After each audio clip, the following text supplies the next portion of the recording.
Hey there, hi there, ho there, and hello. Welcome back to Mike's Hard Reviews and Mike's Book and Booze Club. Today we are continuing our look at the Ultimate 90s Cocktail playlist by Reader and Barajas. That continues with our fourth cocktail inspired by no less than... Is she called the Queen of Pop? Madonna. If you've walked into a JCPenney, you know this song. Yes, the fourth entry in our book today is going to be Vogue by Madonna, which was released on the I'm Breathless album that accompanied the release of the 1990s film Dick Tracy. Now, I'm Breathless as an album is a soundtrack album, and 3 of the songs in the movie that were written by Stephen Sondheim are on there, but the rest of it is music written by Madonna that was inspired by the movie and the things that inspired the movie. You'll also find songs like a Prayer on there, and I think Hanky Panky as well, something like that. I don't listen to a lot of Madonna, so these names were not new to me, but I didn't know they were Madonna.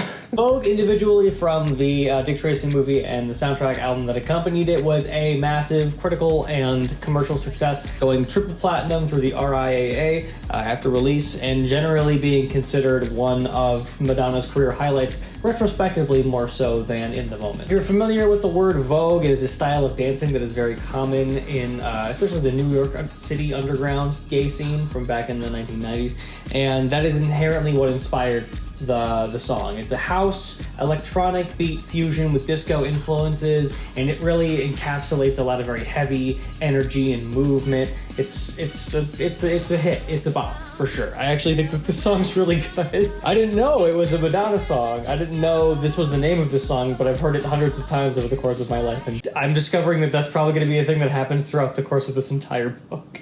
But yeah, that's Vogue, an incredibly important part of Madonna's career and the next cocktail in our book, which we're gonna make right now. Before we do though, I wanna have a quick conversation about something that appears in this recipe. This cocktail is black. It's dyed the color black. And in order to do that, the author suggests 2 things. The first of which is to combine red, green, and blue food dyes to make it black. I tried this and I was remarkably unsuccessful. I wasted more than half of this bottle of Broker's gin in order to make this cocktail, and none of those batches were usable. They looked like brown dishwater, and I was not about to make a dishwater-looking cocktail. So don't do that. On top of that, they also suggest dyeing your base spirit black with activated charcoal. Oh man, am I so tired of hearing this come up in recipes. Activated charcoal is one of very few supplements that is actually capable of detoxifying your body, and that happens for the most part in the form of removing drugs with active compounds from your system. You know, this contraindication is what it's called, is most commonly found with like birth control, but it also affects things like doxycycline, which is used for cystic acne and Lyme disease. It's also found with amitriptyline, which is a psychoactive drug, and then there's also mycophenolate and mycophenolic acid, which are anti-rejection drugs used for patients who have had organ transplants. I use the word patient because in my real life, I am a medical professional, and as somebody who is a medical professional, I'm going to advise you, please don't put activated charcoal in cocktails ever. It is such a wildly bad idea because you don't know what drugs a person is taking unless you ask them, and that's a very weird question to ask somebody, whether you're working in a bar or at home bartending for guests. It's not what you're trying to talk about in those environments. Just don't add activated charcoal. I went to Walmart and I found black gel food dye, which is gonna work just fine. Add a squeeze of this and you'll be fine. But please don't put activated charcoal in cocktails anymore, man. This isn't 2008.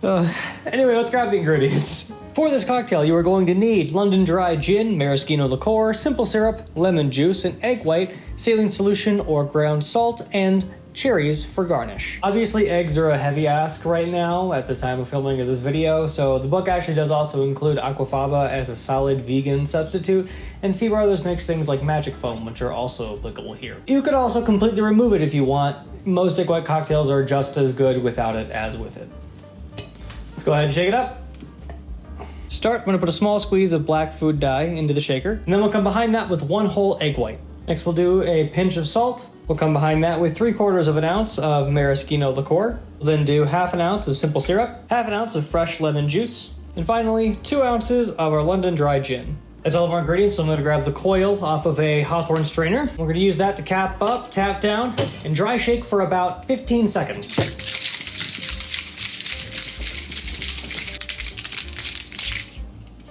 Whenever you dry shake, make sure to let off the pressure inside the shaker before you open it all the way, or else it could explode on you. With the dry shake done, we'll add some ice to this and then give it a wet shake. And carefully put our lid back on top, give it a wipe down so that it seals good. Hey, let me just go for it. For serving, I'm gonna grab a chilled martini glass out of my freezer, and we'll double strain that in.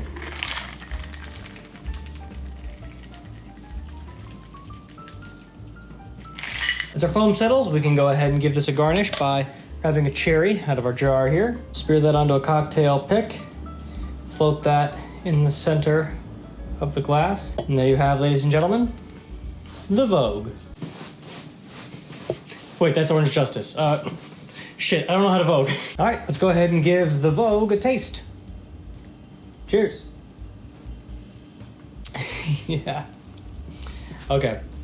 That's pretty nice. That's pretty nice. I like that. So I was a little puzzled by the half ounce of lemon juice in here. It doesn't seem like a very big amount of citrus for what is technically a daisy style sour, where most of your sweetener comes from a liqueur. That is to say, maraschino as well, which is a very sweet liqueur that is then backed up with more simple syrup. It's a sweet cocktail, that's for sure. But it being a sweet cocktail, well, it is kind of walking a line for me personally to say that it is too sweet. I actually think it's a relatively well-balanced cocktail in that way, because you've got this nice bit of gin botanicals in the background. The lemon is there to keep things bright, but it's not actually a super noticeable flavor. It really is the maraschino that leads here, which is fun because I've never thought of maraschino as a large pour liqueur, so to speak. Like, I usually think of using maraschino in like a quarter of an ounce or like bar spoons. It's really potent stuff. But in this assembly here, not only does it look really, really fascinating, it actually also tastes like one of those cherry popsicles you used to get when you were a kid. It's so candy-like in the way that it presents, and it's very, very welcoming and very, very easy to drink, which is rare for maraschino, I think. I'm pleasantly surprised with this one because honestly, I didn't know what to expect from such a large pour of maraschino, and the whole food dye situation with my gin pissed me off. So I am pleasantly surprised by what I am tasting. Well, and that's all we have for this episode. Thank you so much for watching. If you enjoyed, click the like button down below and subscribe to catch more episodes. We're going to continue looking through the book Ultimate 90s Cocktail Playlist by Rita and Barajas, and you should stick around to see how this book ends. It's getting pretty good. Thanks for watching.